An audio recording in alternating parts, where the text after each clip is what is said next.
Oh, are we live? We are Hello! live. Look at all the peoples! Oh, yay! This is gonna be fun. We got so many peoples now. Oh, You gotta mute it. yeah. Pro tip: maybe mute yourself in the other window. So hello, everybody. It's so great to see all of you. Oh God, I just did my tutor voice. Yeah, sorry. For those who don't know, I'm a nanny slash tutor. So if my voice gets real high, just tell me to come back down because you're grown and you don't need me to tell you to drink water and put your shoes away. All right, so most of you are probably new here, considering that this is my first stream ever. So hello, welcome. My name is Eve Daniels, aka the Nerdy Nanny, and I write kids books. Well, I publish kids books. I write in a lot of genres, but right now I'm publishing kids books. And I was talking with Cachet about character mapping, and she was excited. So we're going to do a little workshop to show you all how you can sort of use character maps to help outline your story, especially if you have multiple character arcs or if it's going to be a longer story. It's just a different way of framing things. So let's get into it. Cachet, you want to say hi? Hi, everybody. My name is Cachet. I write short stories, poetry, and the occasional blog post. I was really excited when she was in the comments talking about the character mapping because I was like, what is that? What is this thing? And then we just started emailing back and forth. And I'm like, yes, I want to be a part of this because I wrote 38,000 words in November. And as I've been talking to her, I have a bunch of characters who don't even have last names in those 38,000 words. So yeah. So I'm gonna need you guys' help today because I have a character. Her name is Jesselyn. She has a twin brother named Jeffrey. I need a last name for them, and they're from Kansas. So throw them out there if y'all got them. Yeah, we're gonna get Miss Cachet a name for her character by the end of the stream. And yes, Grayson, go drink water. I told you. Yes. Now, water. Get it. Yeah. It's funny how many fully functional adults still need to be reminded of like eat, drink water, take care of yourself, that kind of thing. But yeah, so if you guys haven't noticed, in the description box for the video, we actually have a template for character maps. Yes, Miss Cachet has printed hers out, so I am going to see if I can figure out how to show that. I can see your dogs wrestling in the background. Yeah, I got it muted so you can't hear them because they're doing the most right now. Okay. Yeah, hang on. I'm trying to get to the bit where I can show you another screen. Oh, nope, found it. Application window. Aha! Share. Sid says the link says they need access, so you might have to edit the permissions on it. Uh-oh. Okay. Hang on one sec. Sorry about that. Let's get that pulled up real quick.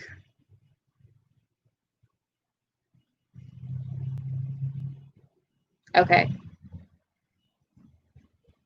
Anyone know how to do that? Usually when you do the share, so click share real quick. Okay. Hang on. Stop doing that.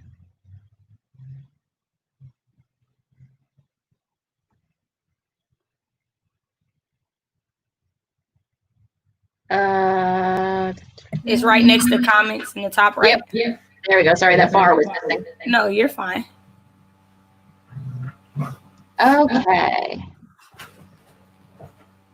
Share with people settings. And then there should be like a drop down where like anyone with the link can access or view or edit. There should be a like that. Change to anyone with the link. Okay. Permission updated. All right, y'all tell us if you can get in there now. Yeah, give it a, because the only way I can test it is by clicking on it, but obviously I have access.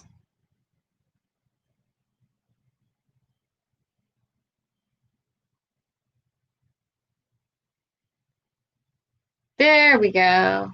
Okay, well, you can see it from here. But yeah, let us know if you guys can see it. Let's see. Okay, so my niece is watching and she wants me to say, hey. Hey, Marley. Hey.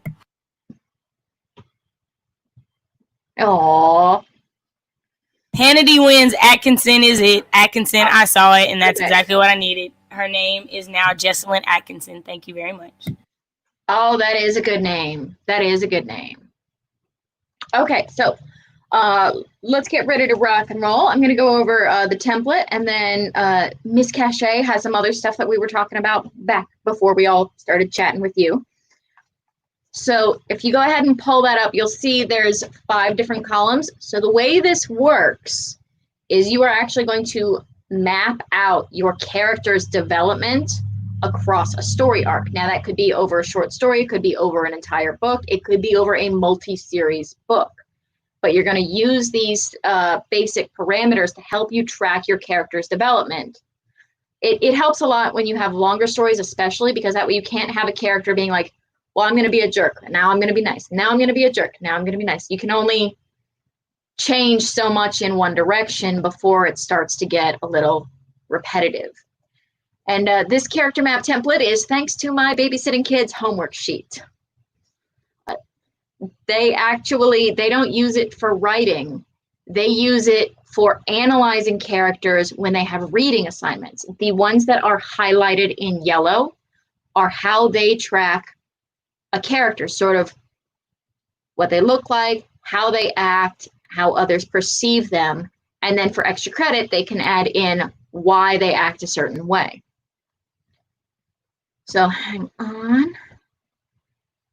So I want you guys to like take a minute and go ahead and think of a character. We'll go more into how this sort of, you can use this in a minute, but go ahead and take a minute and think about a character or multiple characters, but start with one that you think this might be useful for when you're plotting a story. So I'm actually going to be using it for the main character in my planned middle grade fiction that I was going to start working on this fall. And this is going to be a 5-book series, and it starts when they're like 9, and it ends when she's like 16. So obviously I got to keep track of what the heck this girl's doing in all this time. But so that's what I'm going to be using it for. I also have a whole list of other characters, none of whom have names, for the record. I have Miss Honey, Broken Arm Kid, Miss Green, Cabin Head, and Headmistress. That's it. I like Miss Honey. I like Miss Honey. It gives you a clear idea of the character I'm going for now, doesn't it? You know exactly what I'm talking about. Miss Honey was my favorite character. Like, I wanted a Miss Honey when I was a kid. Everyone wants a Miss Honey. Everyone wants their teacher to be Miss Honey. Or even just the neighbor. Someone. Right? Man, so if Miss Honey was my neighbor, that cottage is what got me. Like, that cottage, yeah. I was like, this is so magical. She's perfect for Matilda. Yeah, it was a thing. It was just amazing. I know, I just want to go live in that little house. Like, I don't need the telekinetic powers. They would be cool. But, you know, just live in that little cottage with Miss Honey, having little sandwiches on the lawn. Okay, so Cash, who are you going to be using for your template? Who are you going to start with? I'm starting with the main character for Project Alyssa is Alyssa Sanders. So I'm working on the physical description. She has long brown hair, green eyes. She's 5'5".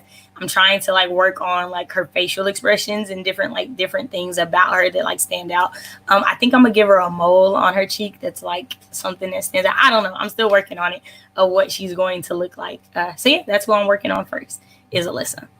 That's good. I've seen the mole on the cheek. I actually used to have story time. I used to have a mole on the underside of my chin.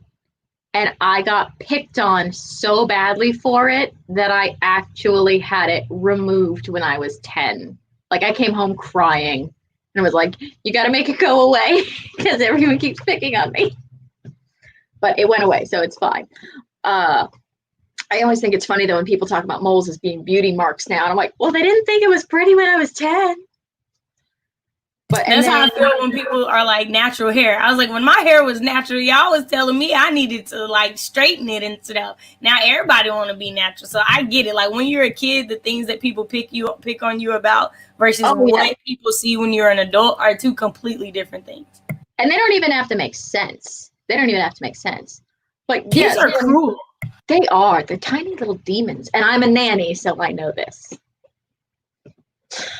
But yeah, so when you're looking at this template, the other thing that I want to point out to you guys as you're starting to think of the character that you want to use when you're working through this is there's a difference between how someone acts, how others perceive those actions, and then the motivations behind them. And that was what really got me thinking on this template, because someone can be very aloof or snobbish compared to what other people think. But in their head, they're just like, I have to get a perfect score on the SAT so I can go to college. So they don't care about anything else except studying, which makes them seem like lame to the other kids. Or so there is a disconnect between how someone acts and why versus how that is interpreted by others. And it works the other way too. If other people are perceiving someone's actions, very rarely do we actually give the time to sort of think of why are they acting this way? Like, what do they have going on at home? I think that's like a definitely like important point, because I know for me, like I got picked on a lot in high school, and I was really, really quiet because there was just a lot that I was going through back home. And nobody really knew that like school was like my escape from what I was going through at home. So to come to school and be tormented there, it was just like a whole nother thing. And so that is a great thing. Like people perceived me as like real quiet and shy and standoffish, and I'm not at all. Like I'm a pretty, okay person to talk to and get along with, but people see things through a different lens, and for them perception is reality. So I love that you have that in there. Like I'm already working on Alyssa. She's very outspoken, she's a feminist, she's unbothered, she's intolerant of certain things. And so for other people, she comes off rude and arrogant, and she comes off stuck up because she just won't tolerate certain things from people. Like she's I'm cutting you off type of person. And so I'm like writing, okay, this is how she comes off to other people. So I love it. I love it. Sorry. Alley Cat was saying, yeah, kids are evil. That's why I'm just going to get animals. And Grayson's like, yeah, that's why I plan on having a zoo of pets. I will say that at some point you can potty train humans. That's a lot harder with elephants. It's a lot harder with elephants. I love that. Of course. But yeah, and so before we started, Cachet brought something else up. She brought up those 3 things that you saw in another character map. Did you want to talk about that real quick while people are still sort of figuring out their first character? Yeah, so in my comments, I want to say Vicky Fox. So if you catch this replay or anything like that, thank you so much for that. When talking about characters and things in my camp announcement video, she said 3 things that she looks at are the greatest fear, deepest desire, and lessons learned. And those are things that you think about in an overall sense sometimes, but not necessarily in a specific sense. So I added those to the bottom of my character map sheet so that I can see what I can write out what her greatest fears are, what her deepest desires are, and what lessons I want her to learn over the course of the book. So yeah. Yeah, and the idea for the template is that this is completely customizable. I've got a tab there at the end that says other, and I think I wrote like magic powers or something, because or quirks or whatever else. Because for example, if you were doing a high fantasy and your character is developing or coming into their powers, you need to keep track of when they figure out how to control fire versus when they keep accidentally lighting stuff up on fire. Because if they manage to control a giant like flamethrower type thing in chapter 2, but then in chapter 6 they can't even start a match, that's going to be a little weird. So you can always add or subtract different things as you go through this, but the idea is just to sort of give you an idea for character development. So the way you're going to use this is you do 1 character per sheet, but then we're just starting off with not the whole character. You're starting off with who that character is in the beginning of your story, because that's going to change throughout your story, obviously. So I'm going to go ahead and see if I can figure out how to switch. Nope, don't know how to switch. So I'm just going to do this. apps. Ha ha ha. Got it. We were talking about examples that we could use to sort of demonstrate it. So I hope by now some of you have sort of figured out either a character that you would like to do this with or a character that you might use this with in the future. But one of the great examples that we thought of for seeing how these character templates work was The Lion, the Witch, and the Wardrobe, or sorry, the Wizard of Oz, the Lion. We bounced a couple back. But the Wizard of Oz, you can do most of those characters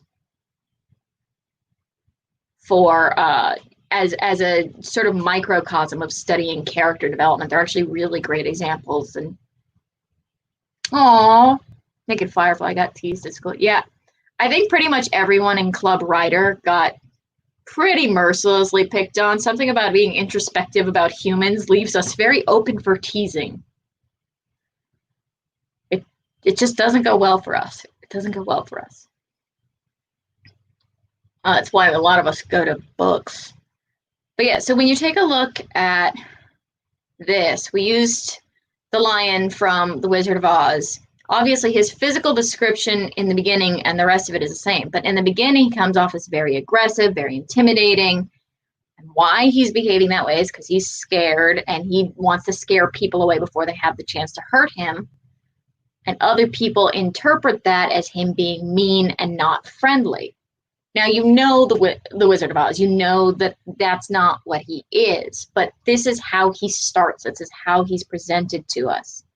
So if you thought of a character that you want to use this for, go ahead and sort of take a few minutes to figure out how you would fill this out for them in the beginning.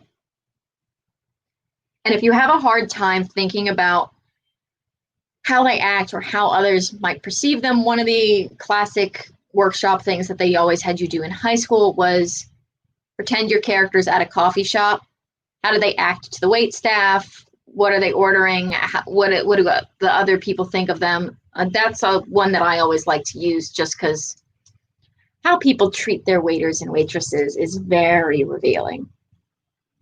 I always thought how people treat lower people like janitors and things like that is how they would treat anybody else. So my grandma always raised me to treat the janitor with the same respect that I treat the CEO. So I completely agree with that. Like, I'll watch people. If you are SE to your to your waiter or waitress, like, I'm side-eyeing the mess out of you. Like, that's just... Oh, yeah. No, I have stopped hanging out with people, or I've stopped dating people because of how they treat servers or busboys or anything like that. Like, I was once out to lunch with a guy and he made a mess on the table and I started picking up the napkins and he stopped me and he was like, "They have people for that." I'm like, "You're not getting a second chance." Like, no, you made the mess. Mama should have told you to clean yourself up. Dishes. No. Big facts. Oh, okay. So we got a question here from Divided by Sight. Can you explain the difference of doing a character in the beginning of the story instead of the overall story? Okay, so let's go into the example with the lion.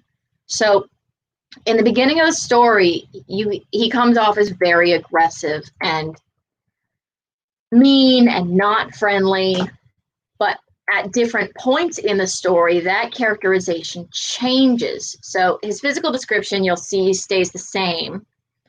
But as his true nature is revealed to the group, people realize that the way he starts behaving in a different manner, like midway, he starts acting scared. People realize that they've scared him. They think he's a big coward. One of the quirks he has is that he fiddles with his tail a lot and wipes his eyes with it. But by the end of the story, this has transitioned. He is still fearful, but he is more afraid of something happening to the people that he cares about than he is about something happening to him, which is why he ends up rushing to the defense of his friends. His motivations have changed from protecting himself to protecting others. and people's perceptions of him have changed. They know that he's still timid, but they also know that he's a good friend and he has a big heart and he has a very protective nature. So where your character starts off in your story and where they end up are usually very different things. And so it's sort of, depending on how long your story is, you're going to have multiple transition points between where they start and where they stop. So you see, with the Wizard of Oz, we just went ahead and did beginning, middle, end. But if you're doing a short story, you might still have a beginning and an end. If you're doing a longer book, you may have 5 points, depending on if you're going from the start, the rising action, climax, falling action, and then the end. But who your character is at various points of time will change. If a character remains stagnant, either they're a robot or you forgot to give them a storyline. That's important to note. Yeah, there's not a, I was trying to think of a nicer way to say that, but like literally, if your character is the same person in the beginning of your story as he is at the end of the story, then whatever they've gone through in that time wasn't enough to make an impact on them, and therefore probably wasn't enough to make an impact on a reader. Like, it doesn't have to be end of the world. It could just be they realized something about themselves, they realized something about someone else that changed their perceptions of them. But your character needs to develop as your story develops. And mapping it out helps you to keep track of that. Okay, so Cash, did you want to talk about what Miss Alyssa's doing? Yeah, sure. So in the beginning, she's very outspoken. She's a feminist. She's unbothered. She's intolerant. She favors women in situations. So she prefers a waitress to a waiter. Like, she will always, if she can choose a woman over a man, she always does. Why is she's big on women's rights? Because her mother was attacked when Alyssa was a kid.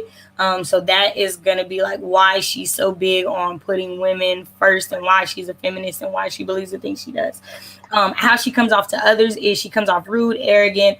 I use the term feminazi not to be disrespectful to anybody. You know, that's the term that they call, people. So she comes off stuck up, loud, obnoxious, a know-it-all. And then one of her quirks is she taps on things 5 times when she's irritated. She just does that's one of the quirks that I want to include in her character story. Like, when she gets irritated with something someone says, I put first middle, second middle, third middle, because there's different points in which she changes. In the first middle, what she does is she cuts her hair. She cuts it off into a bob towards the beginning of the semester. And she does it because she's trying to make a statement about the patriarchal view that comes with women and long hair. And so she feels like, that's a man-made, a male thing to want women to have this long, luxurious hair. So she cuts hers off as like, not necessarily for her dad, but for like guys on campus, because one of the things I want to happen is like people are always talking about how long and how pretty her hair is, and one of those things that she feels like, no, this shouldn't define me, type of thing. And so I put that she comes off. So what she does is she coordinates a slut walk on campus. If any of you guys know what that is, slut walk is something that a feminist put together, where they walk on campus or around a place and just kind to stand up for their rights to wear whatever they want to wear and still be perceived as women. And so for this, how this is perceived by other people, it comes off as like a big exaggeration thing, a radical thing, a whorish thing in some people's eyes. And so that's what I have for there. So yeah, those are the first 2 little sections that I have. I really wish that my campus had a slut walk, because we had a lot of people making comments about what was and was not appropriate for women to wear. And it was mostly about leggings. But I wanted to get to this question by divided by site. You can use the template any way you want, but with the lion example, I tend to just fill them in. I actually do type them or print them. And I will just write until however much I need to write for that stage of the character's development, and then draw a line and keep going for the next stage. Sometimes in the margins, I will write a time frame, like if this is where they are in sort of the first 3 months of a story, or in chapters 1 through 3. That helps me remember later of like where they are at that point. But so I will literally just fill it up until I'm done with that stage, draw a line, and then keep going. So I'll have separate sheets for each character, but I might need 2 sheets for one character if they're going to have a lot of stuff going on. It just depends. I do, for the record, I do also print on different colored paper for different characters. It helps to keep the characters separate when you pin them on your wall. But also I'm printing at babysitting when they're not looking, and they don't have regular colored paper. So that, and then just from a learning standpoint, different colors help to sync things in different ways. That's something I learned as a tutor and working. That different color papers help to sync in ideas in different ways. So I think that's dope that you do that. And divided by sight to see what I have. Like, so I have like lines drawn, and I'm gonna use this whole page. So like, yeah, it's definitely you might need more space. I see people talking about Alyssa is their new best friend, and you think the character is amazing. Okay, so I'm gonna tell y'all a little bit about her. So Alyssa does come off like a really great person for women and feminists and things like that. What I'm trying to do with her character is kind of tackle the issues that come with microaggressions from characters, non-people of color.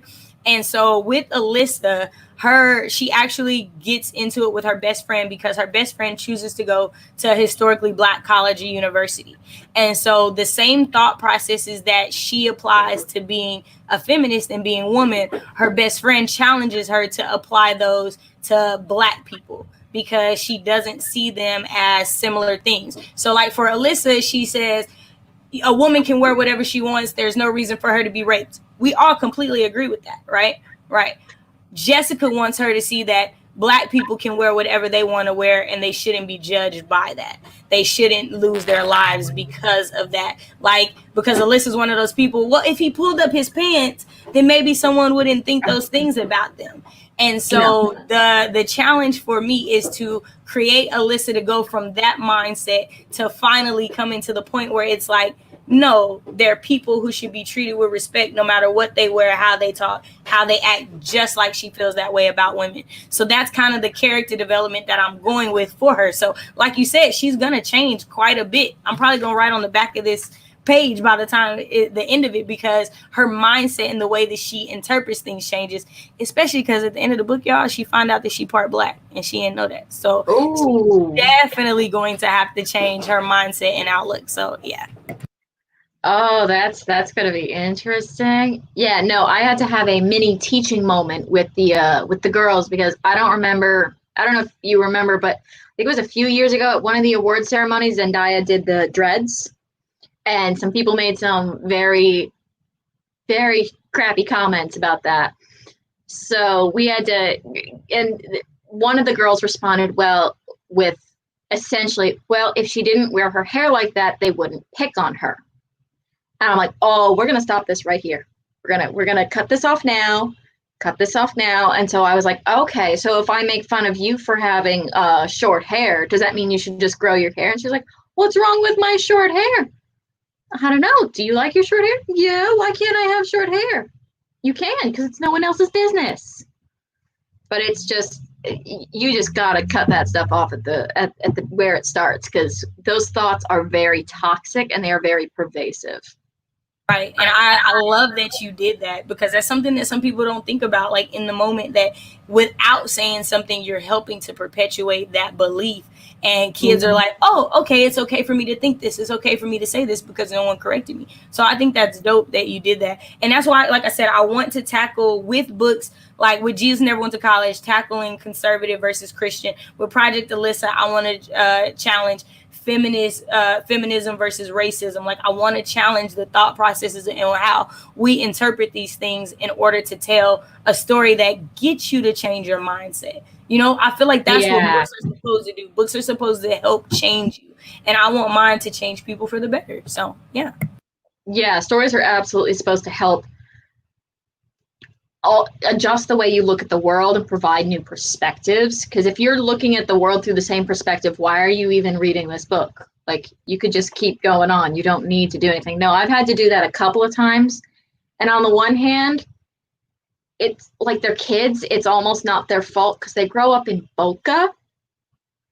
So there are no people of color in their classroom at all. At all. It is only white kids. They do not know a single person who's LGBTQ plus, and it's so we have to stop a couple things in their tracks every so often just because they don't know anybody, you know. Okay, so wait, who's Sid Pack mixing up? He was mixing up Asharia and Alyssa. I like A's. Oh. So, Asharia is the main character for Jesus Never Went to College, and Alyssa is the main character for Project Alyssa. I do have a name. I'm not telling y'all till the end of camp, but I have a name for it, and I think y'all are gonna like it.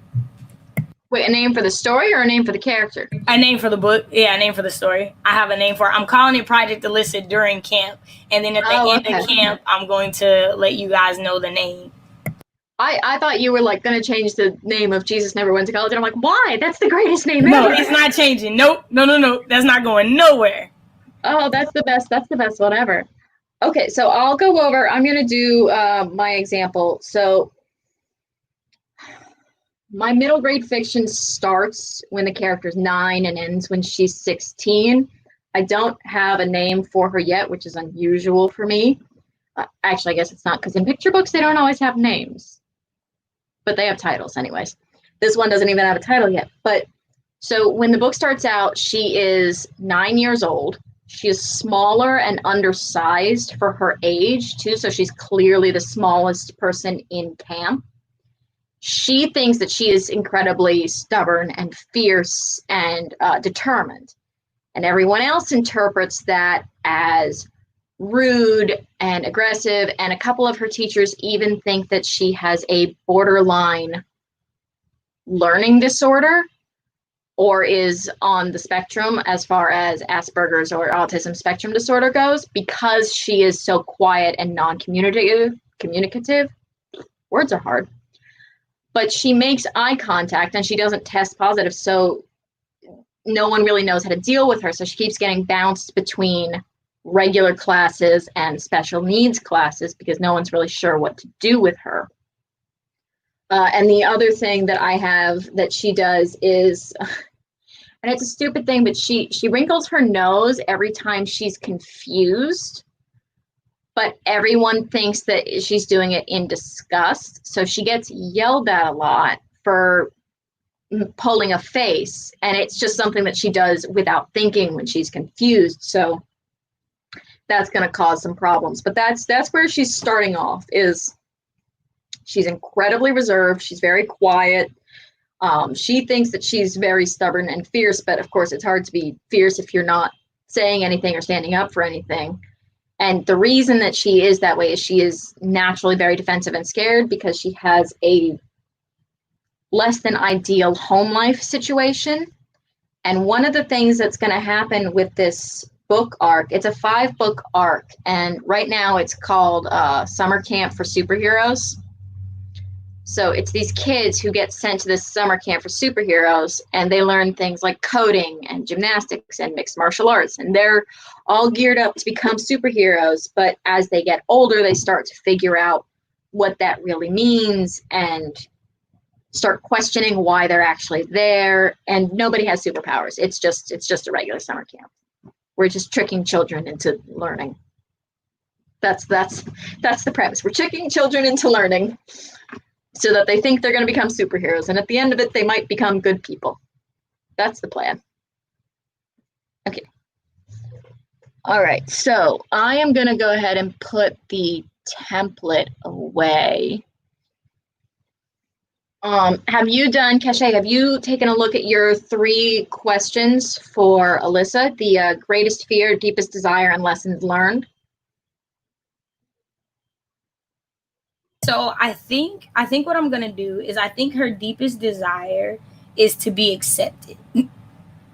And I say that because I feel like the reason that she does the things that she does is because she feels like an outsider in some instances. And so I want it so that she feels accepted in this community of feminists on campus, and that she feels more comfortable with them because she's still upset about her best friend choosing to go to a different school. Like, I really want that to be one of the subplots, is that relationship, Mm-hmm. because I think one of the big relationships transitioning from high school to college are those best friend relationships, and how a lot of times you think that you're going to have the same best friend from high school, and in college that changes. Yeah. That changes a great deal, especially because Jessica is immersing herself in the Black culture through going to an historically Black college. And so I want the acceptance to be there, that as being her deepest desire. I want her, one of her greatest fears, I think I'm going to give her 2. One of her greatest fears is to be alone, which is why there's such a issue with her and Jessica. For lessons learned, I know I want her to learn the clear microaggressions that she has in her feminist ways, the ways that she does not realize that the type of feminist she is not inclusive, to other people. Like, she doesn't realize how exclusive she's being in the things that White she. feminism. Right, exactly. And so I want her to be able to learn that lesson. I also want her to learn the difference between allies, accomplices, and virtue signaling. Because right now, in this time, with everything that we're going on, people don't know the difference and they don't understand it. And I would like for the book to kind of say that, because there's a scene in the book where she goes off on Jessica and tells Jessica that she thinks she's virtue signaling by going to this university, that she thinks that she is, being a martyr by going to this university. And Jessica is like appalled that she would think that about her. Like, no, I really wanted this learning experience. I really wanted something different. I really wanted something outside of my comfort zone. I wanted to challenge myself. And so I think that it's going to make both of the characters better, especially because Jessica is going to play basketball at this HBCU. So she's even more so immersed in Black culture through being an athlete with other Black students and not necessarily being a part of that culture. And Yeah. it grows because her and Alyssa used to be on basketball teams together in high school, but Alyssa is not a go-to athlete. You know what I mean? Like, you know how there's athletes and then there's athletes. And Jessica Yeah. is definitely an athlete. She breathes and sleeps basketball. Alyssa, on the other hand, just did it because her best friend is in it. And so it's just kind of learning that you don't have to do everything your best friend does. You guys don't have to share everything in common. I feel like I'm rambling a lot, so I apologize. No, I think that's a really good, like, sort of adult thing to learn. Also, now I need to look up and research the difference between allies, accomplices, and virtue signaling, because I think I understand the concept, but I've never heard it framed that way. But yeah, when we were talking about white feminism, Emma Watson did an article, and it was really interesting because she'd been basically called out as a white feminist, and she starts off the article with, like, I was really upset, like, how could they say that? And then she sort of gets into, like, oh, they're right, like, because it for a lot of people it is very unnatural to consider a perspective outside of your own, but that's part of being an adult human being, and it's something that people should learn. But yeah, I think I really like your 3 questions, by the way, because I think they really helped me figure out where I want my main character's arc to go in the first book, because she starts off really quiet, and I've been trying to figure out how to develop her, and I think the lesson learned is going to be that she finds her voice, or she figures out, like, when to speak or how to speak, because that's the biggest thing. If she's not mute, she just doesn't speak to adults, doesn't trust most people, Oh, but there was as you talk about your book, there was a middle grade fiction book, and I am struggling to remember the name of it. I did a recommended reading list for kids for the summer, and I didn't put any covers in, so I'm interested to see how many parents notice the fact that all of the books are either by or about people of color. Because if you don't see cover art, you don't think about that. You just read the description of the book, and you go, oh, that sounds like a good story. But one of them was these two best friends at a high school who start a feminist club, and it was just some of the underlying themes sounds sort of similar. I think your concept's much more adult, and I really like the direction you're going. But it's like every once in a while you'll say something, and I'm like, oh, I wonder if she's seen that one before, because that one was good. I think the world needs more stories like that, you know. Yeah, I haven't, but let me know the name of it. I wrote down Emma Watson so I could find that video or that essay or whatever it was that she did, so that I could possibly use that to incorporate some stuff into the story. Because again, so I'm actually doing, I'm reaching out to other women of color to talk about microaggressions that they've experienced, so that I can include those in Alyssa's personality. Those things that she doesn't realize are upsetting to other people, like, you know what I mean, or that are harmful to other people, because they do exist. And I want to point them out only because I want my readers to see them and notice, hey, are these things that I do, are these things that I do and I don't realize, and what can I do, or how can I grow to change that about myself and how I deal with people of color. Yeah. Oh, great. I really like that. I think it's funny because one of the things that I know that I did as a kid, I'm very touchy-feely. I used to touch everyone's hair. And in middle school, someone actually came up to me and was like, yeah, you can't do that. And I'm like, but it's so soft. And it's like, Eva, humans aren't puppies. Don't do that. But it's like when you're 5, I was just like, oh, yours is curly. Oh, yours is straight. And it was just like, I would just like touching people's hair. And it's like, yeah, no, that's fine when you're 5. Not so fine when you're 15. Oh, yeah, no, not at all. And like, I told people, like, I had a little boy. He was like the cutest little boy. And I don't think he had been around black people. And he like came up to me and he like touched my hand. And he like started rubbing it because I think he thought like I was dirty. Oh, yeah. Like it was just going to come off. Yeah, you can rub it off. Right. And so he looked at my hand and he looked back at me. And I was just like, no, it's all there. And his mom was like, oh, thank you so much for not like going off on him or anything like that. First of all, he's a child. I'm not going to go off on a child. Like, I'm not. Second of all, like, there are things that are acceptable for children that are not acceptable for adults. Like, it's just a thing. It is a thing. So, no. And I think that people don't realize how big of a microaggression touching black women's hair is. Oh, yeah. No, it is a huge trigger. Huge trigger. Like, don't put your hands in my hair. Definitely don't do it without asking. No, it's like, hey, there's a bubble.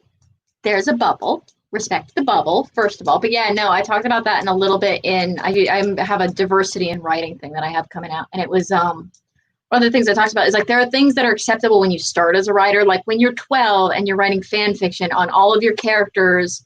Like for me, all of my characters are also preteen white girls. You know, you start writing from your perspective. And as a kid, that's fine. But if you're still doing that as a grown adult, that means that you have failed to develop not only as a writer, but as a human being. You know? Okay, you better say that. I'll get it in there. I'll if I can manage to not mishmash my words. But yeah, Grayson was pointing out that 2 things he looks at while making a character is what they want versus what do they actually need, and their misbelief about the world. And he's going to add that to the chart. I think that's really good because preconceptions and bursting the bubble of those preconceptions is a huge part in a lot of character development. You know, people think things are a certain way. They find out they're not. It shatters their illusion of the world, and that completely changes their trajectory. I feel like that's 50% of most turning points, you know, in a character's development is figuring out that the world's not what they thought it was. I just added misbelief in the world to mine because I think that is amazing to think about. And she does have a lot of misbeliefs in this world. So I think that was a great one. I love that, Grayson. Thank you for that. Yeah, that is phenomenal. I'm a little scared of what my arc thing is going to look like when I'm done, because I have 7 to 9 primary characters spanning 5 years. So I think I'm just going to need an entire wall in my living room. It's just going to be like rainbow chart, which actually, if I actually did it in Roy G. Biv, like that would be the coolest artwork ever, to be like, yes, I just have a wall of rainbow story arc going on up in here. That would be cool. That would be very cool. You know me, I'm gonna want video. Yeah. But yeah. Oh yeah, I'm gonna have to take over my dad's office when I move to Sweden. Oh, by the way, if you're new here and you don't know, hi, I'm moving to Sweden in a month and a half in the middle of a pandemic. Surprise. It'll be fine. Probably. And Cache is gonna have to get used to the time difference so we can stay connected when you're in Sweden. Oh yeah. No, I was actually thinking about I keep thinking about streaming on Sundays, and I'm trying to figure out a time to do it in Sweden. And I'm like, well, if I did it at like, because what time is your Sunday stream? It's at 2:30 Eastern. Okay, so math. Hang on. If I did mine at 3 p.m. or 4 p.m. on a Sunday, that would be 9 or 10 a.m. your time. That would be early, and it would be before Amber stream, who streams at like noon. Yeah, she's right. She streams at noon, and so I will wake up and be on there with you if you want me to. Like, I'll help you out, girl. We'll get you some streaming going. That would be fun. One of the things I was thinking about doing if I did a stream on a Sunday would be this was a stupid concept, but it sticks in my head. It's self-care sprints. So you do the chat and everything, and you're talking with people, and you're either, you do the coloring or the crocheting. I don't crochet, but I do knit. So so beautiful. But one of the things that I was thinking of, like, do a 10-minute sprint, like, think of one thing that you could fix in your immediate physical environment that'll make you less stressed. Or what's a snack that you would really want tomorrow? Like, go pack it now, and then tomorrow just grab it. Or like, go get a glass of water. Did you drink water? Drink water. You need to go get some water. I got coffee here, and I need some more water. Okay, yeah. So I think I'm almost done with my main character. I'm really tempted to give her a name with the initials MC now, just to be like, how many writers read this book and be like, oh, she was so lazy. Couldn't even bother thinking of a name. Just MC. Mariah Clancy. There we go. Oh. So I did my second middle, and in the second middle of the story, Alyssa becomes angry, dejected, alone, irritable, inquisitive. Like, these are the things that she's doing because at this point, Jessica is busy with the basketball season. So she's not texting her as much. She's not responding. And I put that her motivation or her reasons why is because Jessica's out living her best life right now. And so she feels some type of way about that. And then it comes off to others like she's being a baby, spoiled, different things like that, because nobody has realized, like, it's more so like, why aren't you paying attention to me is how it comes off to everybody else. Yeah. When she talks about not getting to talk to her friend and not getting to speak to her friend. And so I want it to be like, she's this very outspoken person, but she does have this vulnerable, weak side to her when it comes to people closer to her. Like, she's not still this hard, rough, rude, arrogant person that people think she is. Well, and I think it's very different too when you go off your own for the first time. You're sort of forced to be a different kind of person. But the thing is, I think that is one of the things that people underestimate is the power of a friendship, like a real, like, you got to remember back to when you had a best friend, like someone who you would hide the body for, like full on fried green tomatoes kind of thing. And losing that kind of relationship and that kind of closeness, it can be devastating. It can be like losing a fiance or a spouse. You have this person who you expect to be in your life for forever. So when they're gone, I think that is something that gets underestimated a lot as far as character development goes. People don't appreciate how much that impacts you. Yeah, because they've been at the same school in the same classes since second grade. So second grade to you guys originally planned to go to college together. She originally had planned to accept the scholarship at this school. And at the last minute, she made this decision without telling her best friend. And so that is a big thing that it's like, well, why didn't you feel comfortable telling me this if we're best friends? And so then it comes into a, well, I really noticed there are some things about you that made me think you wouldn't be as comfortable with this decision. And so it comes to the fact that, like, how do you address problematic behavior in your best friends? How do you address problematic behavior in the people closest to you? Oh yeah, that's hard. That's one of those things that people, like, as adults still have to figure out. And I've gotten to a point where if I care enough about someone to not block them or unfollow them, then I need to correct it, because I'm not tolerating that nonsense. So either you need to correct yourself or you need to go away, you know? But so if I'm not willing to block you, I'm going to say something. Because otherwise I'll just block you and be like, well, you're a wasted human. Bye. Not a wasted human. Oh, there are wasted humans out there. You know they exist. There's a whole bunch of them coming to Florida soon. God, we're all going to die. Oh, but yeah. I ain't got no tea. I just got that out of my head. Why you gotta put that back in there? Just saying, you dropped that tea like super fast. Like, we got someone coming to Florida. What? Yeah, I'm not good at subtle. I'm not skilled at it. But yeah. So wait, who was streaming? I know there's a lot of streams going on today. We're getting close to the bottom of the hour. Who else was streaming today? Meadow streams next. Hers starts at the top of the hour, so I will be transitioning over to that after this is done, so y'all can catch me over there. Gotcha. Do you want to pop a link in? Yeah, I'll grab it and put it in the chat. Give me a second. I don't know. I know I've seen Meadow and other things. I don't know if I've ever caught one of her streams before. So she has been streaming less here lately because she was dealing with finals and things like that in her first semester back to school.